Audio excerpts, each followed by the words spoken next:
Bratton took over as commissioner of the NYPD. He was brought in by Mayor Giuliani because crime was rising, fear was high, and residents were leaving New York City for safety and quality of life reasons.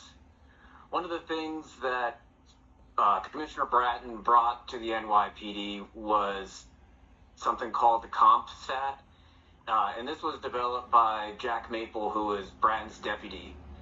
So this system was built to track crime on a daily basis, create timely maps, and enforce command accountability.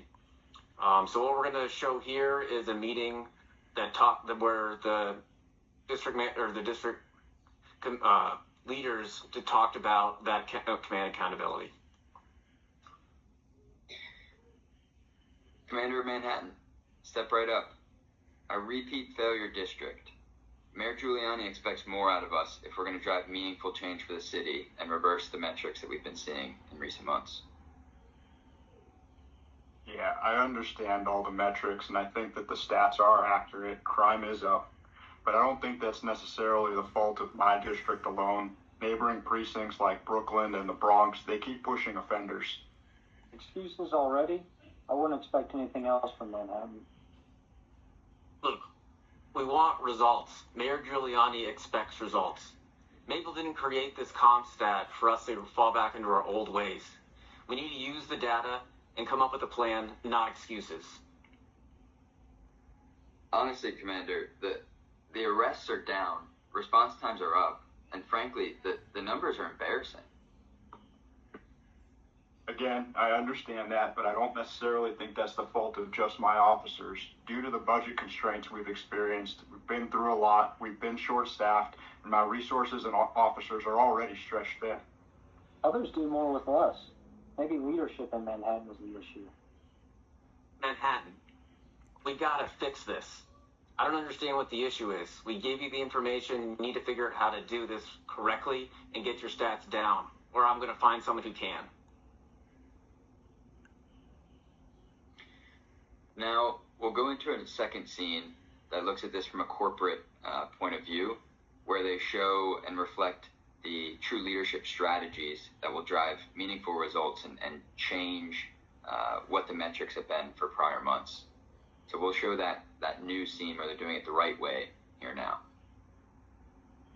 Garrett, your region's up. Let's explore this together. Yeah, so looking at these statistics, these numbers do look bad, but largely that's due to the fact that tougher cases have been dumped on us. Outages hit everyone. Only your region saw a long dip. Let's understand why. Well, we've been short-staffed. I have an inexperienced team. Most of them are new. So other regions have had the same complex problems and are able to kind of get their numbers up and show some improvement. I think if we get all together and compare notes, that would be beneficial to help your district. Okay, I think the analysis is probably fair, but it does feel like I'm being called out here publicly. Well, really the comparisons and what we're trying to do with the numbers are just to reflect the patterns, not judgment. So we wanted to get the team collected here so everyone can share best practices and give ideas to help correct the issues, solve the problems, not to judge anybody. When you coached the teams earlier this year, it did seem to make a difference, and case times dropped 18% after that. But last month, it seemed like coaching really slowed down, and could that be contributing to why we're seeing the numbers dip? Yeah, it might be. I didn't recognize the value that coaching had with the team, and I didn't really realize how much it mattered. I can set up some time for us to talk one-on-one and put together a roadmap and a process to make things a bit more resilient so we don't have the fall off there.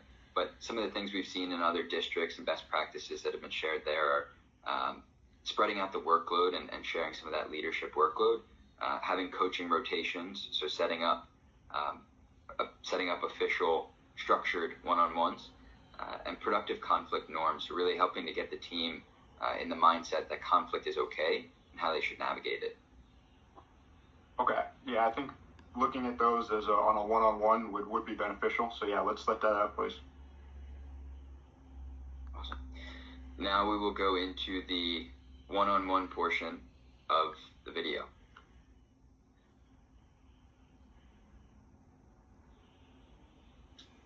Garrett, how are you feeling after the review? Honestly, a little bit embarrassed. It really does feel like I'm slipping. Well, hey, it's not that you're slipping. The real goal of those meetings are just to signal where support is needed, and so everyone can help and share best practices to offer the help where it's needed. Yeah, but it felt like the other teams were able to share successes, and they had answers to all the reasons why they may have had some performance dips. They had answers largely because they experienced the same problems in the past, and some of the things that they found to be effective to get themselves out of those issues were sharing the leadership workload and spreading out who owns certain portions of it, building small wins and tying them to a more resilient process, and then encouraging productive conflict. It's okay if the teams have conflict, and that's something we want, but we need a good way and a good process to enable it. Okay, I understand that. It very much seemed to me like I didn't have the answers, and I didn't want to be able to not explain why my team wasn't performing. I didn't want to look weak. That's understandable, but vulnerability builds stronger teams and leads to better outcomes. So starting with tomorrow, let's get a learning conversation on the calendar and put a plan in place to resolve this. Okay, I'll send that out to my team and make sure that we're all available. I appreciate it.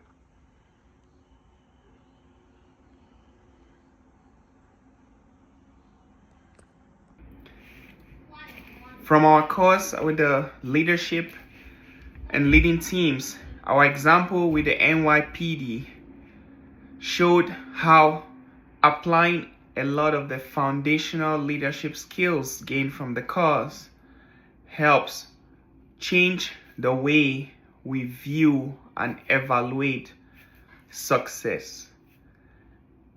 We see that the NYPD commissioner took off on the wrong foot from the get-go by focusing on the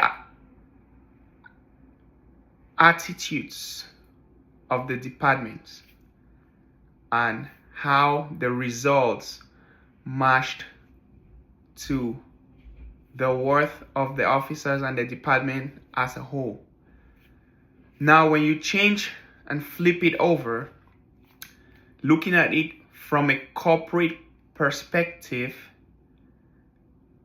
looking at the value of the department's constituents and not attaching a personal aspect to their performance, we can see that when done correctly, according to corporate standards, leadership looks at how outcomes can be attained, looks at results without attaching the person's personality in it, which is what we learned when you lead teams.